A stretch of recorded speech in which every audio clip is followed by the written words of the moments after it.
Tu as 5 ans. Ta mère te tient fermement. Ta grand-mère t'enroule du tissu autour des pieds et ça fait mal. Très très mal. Tu cries, tu pleures, tu les supplies d'arrêter. Elles pleurent aussi. Mais elles n'arrêtent pas, car si elles le font, tu ne te marieras jamais. Tu déshonoreras la famille, tu finiras pauvre et seul. Alors elles continuent, enroulent, cassent tes os. Et ça va durer 10 ans. Bienvenue au bandage des pieds, où ta mère t'aime tellement qu'elle te torture littéralement. C'est comme si tes parents t'avaient inscrite à des cours de piano, sauf qu'au lieu de piano, c'est la destruction systématique des os. Et au lieu de cours, c'est une décennie de cris. Voici le problème. Tu n'as pas choisi ça. Tu as 5 ans. Tu ne comprends pas ce qui se passe. Tu sais juste que tes pieds te font si mal que tu ne peux pas respirer. Tes voisins peuvent t'entendre crier. Personne n'aide, car c'est normal. Chaque fille passe par là. C'est comme un appareil dentaire, sauf que les appareils dentaires finissent par être retirés et n'impliquent pas de casser chaque os de ta bouche.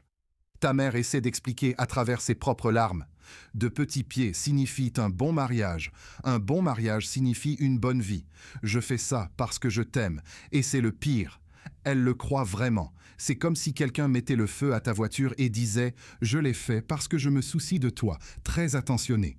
Alors, laissez-moi vous expliquer comment ça fonctionne réellement. Et par fonctionne, j'entends comment ça ruine votre corps entier au nom d'idéaux de beauté qui n'ont aucun sens. Il commence jeune, 5 ou 6 ans, quand vos os sont encore mous, parfaits pour être remodelés, si vous êtes un psychopathe complet. Ils prennent du tissu imbibé d'herbe et l'enroulent fermement autour de vos pieds. Ensuite, ils plient vos 4 petits orteils sous votre pied, vers l'arrière, contre votre voûte plantaire. Vos orteils ne sont pas censés se plier comme ça. Votre corps le sait. C'est pourquoi vous criez à tue-tête. Ils attachent tout fermement. Vous ne pouvez plus bouger vos orteils. Le bandage reste en place pendant des jours, des semaines. Vos orteils se cassent simplement, lentement et de façon permanente. C'est très méthodique. Quelqu'un s'est vraiment assis et a planifié tout ça. Oui, détruisons systématiquement les pieds par des enfants. Excellente idée. Quelqu'un devrait donner une promotion à cette personne. Tous les quelques jours, il déballe vos pieds. L'odeur vous frappe en premier. Vos pieds pourrissent. En fait, ils pourrissent. L'apport sanguin est coupé, vos tissus meurent. Votre mère nettoie la peau morte, vous coupe les ongles d'orteil, puis les réemballe. Cette fois plus serrés. C'est comme le pire jour de spa du monde. Exfolier, hydrater, casser des os. Répétez tous les 3 jours pendant une décennie. Chaque fois qu'elle les enveloppe, elle plie un peu plus votre pied. Votre voûte plantaire s'effondre. Votre pied devient plus court, plus petit, plus beau. 10 ans de ça. Notez-le dans votre calendrier. Vous avez maintenant 6 ans. 1 an de fait, 9 à venir. Vous pouvez à peine marcher. Chaque pas donne l'impression que quelqu'un vous enfonce des couteaux brûlants dans les pieds. Vous clopinez comme un bébé qui apprend à marcher. Sauf que vous saviez déjà marcher. Ils vous l'ont enlevé. D'autres filles de votre âge courent, jouent, grimpent aux arbres, ont une enfance. Vous êtes assise. Toujours assise, parce que se tenir debout fait mal. Marcher est une torture. Courir? Plus jamais. Vous avez 6 ans et vous avez déjà dépassé votre apogée physique. Félicitations. Votre grand-mère vous voit lutter et hoche la tête avec approbation. Voyez-vous, vous devenez une dame. Les dames ne courent pas partout. Les dames s'assoient tranquillement et sont belles. Vous avez 6 ans. Vous ne voulez pas être une dame. Vous voulez jouer, mais personne ne vous demande ce que vous voulez. La douleur ne s'arrête jamais. Même lorsque vous êtes assise tranquillement, vos pieds palpitent, brûlent. Vous ne pouvez plus dormir la nuit. Votre mère vous serre dans ses bras, vous dit que ça en vaudra la peine. Vous aurez un bon mari. Vous êtes trop jeune pour comprendre ce que cela signifie. Vous voulez juste 5 minutes sans douleur. Tu as maintenant 10 ans, à mi-parcours. Tes pieds mesurent environ 3 pouces de long. Ils les appellent des pieds de lotus. Joli nom, terrible réalité. Ils sont façonnés comme une fleur de lotus. Si les fleurs de lotus étaient faites d'os brisés et de chair morte, tu ne peux plus du tout marcher normalement. Tu boites, tu vacilles. Parfois, tu as besoin d'une canne. Tu as 10 ans avec une canne. Ta mère dit que tu fais un excellent travail. Tes pieds sont petits, beaux. Les hommes voudront t'épouser. Tu es maintenant commercialisable, comme un produit aux pieds détruits, et tu commences à remarquer quelque chose. Toutes les femmes aux pieds bandés, elles ne quittent jamais la maison. Elles ne peuvent pas marcher loin, elles ne peuvent pas travailler, elles sont coincées, piégé. Oh, ça n'a rien à voir avec la beauté. Il s'agit de contrôle. Des femmes qui ne peuvent pas marcher, ne peuvent pas partir, ne peuvent pas s'enfuir, ne peuvent pas être indépendantes. Tu es délibérément estropié. C'est comme une prison, sauf que tout le monde fait semblant que c'est un cadeau. Tu as maintenant 12 ans, cela fait 7 ans. Les garçons commencent à te remarquer.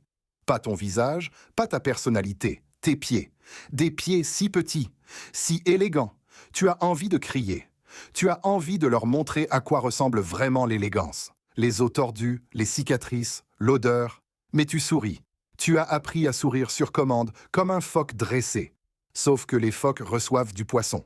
Toi, tu reçois des compliments pour tes pieds déformés. Ta mère rencontre déjà des entremetteurs. Tu as 12 ans. Ils discutent de tes qualités. Tes pieds sont ta meilleure qualité. Tout le reste n'est que du remplissage. Ta personnalité, tes espoirs n'ont aucune importance. Tu as de petits pieds. C'est tout l'argumentaire. C'est comme être vendu sur Craigslist, mais ils appellent ça le mariage. Ça sonne plus chic. Tu as 15 ans, 10 ans, une décennie entière. Tes pieds sont terminés. 3 pouces de long, façonnés comme de petits triangles. Et voici la partie amusante. Tu ne peux jamais les défaire. Les bandages maintiennent tes os brisés ensemble. C'est donc permanent pour toujours. Tu peux à peine marcher sur de courtes distances, très lentement. Tu as développé cette démarche chaloupée où tes hanches font tout le travail parce que tes pieds ne t'aident pas. Les hommes trouvent ce balancement attrayant. Ils appellent ça gracieux. Toi, tu appelles ça la seule façon de bouger sans m'écraser sur le trottoir.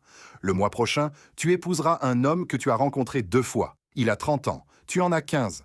Il t'a choisi à cause de tes pieds. Il n'a pas posé de questions sur ta personnalité. Il a juste vu tes minuscules pieds et a décidé. Oui, une bonne épouse. Très romantique, ta mère est ravie. Tu vois, ça en valait la peine. Succès. Tu ressens beaucoup de choses. Soulagement, colère, peur, tout ça. Mais tu souris. Tu as 20 ans, marié depuis 5 ans. Tu as une fille. Elle a 4 ans. L'année prochaine, tu devras lui bander les pieds, exactement comme ta mère l'a fait pour toi. Le cycle continue. Tu ne veux pas le faire. L'idée de blesser ta fille de la même manière te rend malade. Mais si tu ne le fais pas, elle ne se mariera pas. Alors tu le feras parce que tu l'aimes. Tu la briseras pour la sauver. Et c'est la pire partie du bandage des pieds. Ce n'est pas seulement la douleur, c'est que les victimes deviennent celles qui le font à la génération suivante. Ta mère t'a torturé.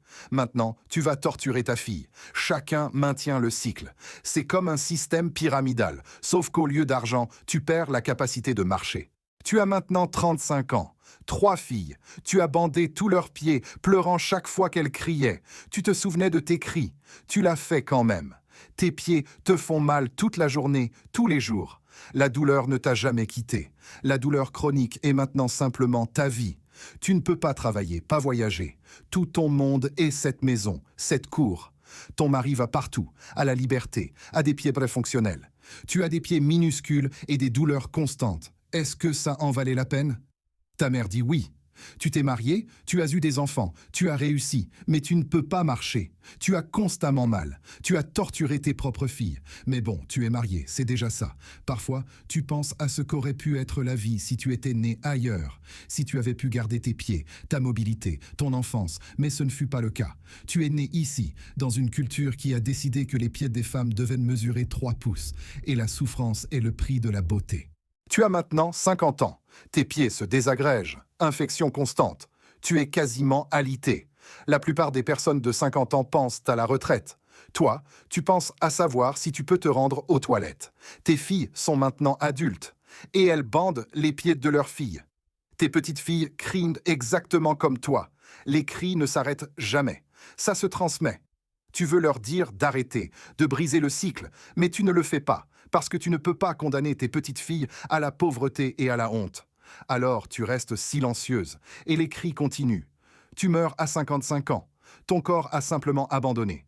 Des décennies de douleur t'ont finalement rattrapé. Tes funérailles sont simples, tes pieds sont toujours bandés. Même dans la mort, tu ne peux pas t'en échapper. Ton héritage, ce sont tes filles, tes petites filles, toutes estropiées, toutes souffrent. Toutes le font à la génération suivante, parce que personne ne sait comment arrêter ça. Tu n'as jamais eu le droit de choisir, de courir, d'être libre. 50 ans de douleur parce que quelqu'un a décidé que la beauté exigeait la souffrance et personne ne l'a jamais remis en question. Et à propos des personnes dont le corps ne leur appartenait pas et a été détruit au profit d'autrui, regardez ma vidéo sur votre vie de gladiateur romain, car ces hommes aussi ont vu toute leur existence contrôlée par d'autres, ont eu leur corps brisé pour le divertissement et n'ont jamais eu le droit de choisir leur propre destin. Elles ont été estropiées pour des perspectives de mariage. Ils ont été poignardés pour les applaudissements de la foule. Système différent, même horreur. Lien dans la description. Si cette histoire des pieds de lotus a changé votre point de vue sur les traditions du passé, abonnez-vous à la chaîne et mettez un like. Nous déterrons actuellement l'histoire que l'on a essayé d'enterrer. Rejoignez-nous pour mieux comprendre l'avenir. Le prochain trésor caché de l'histoire sera très bientôt révélé.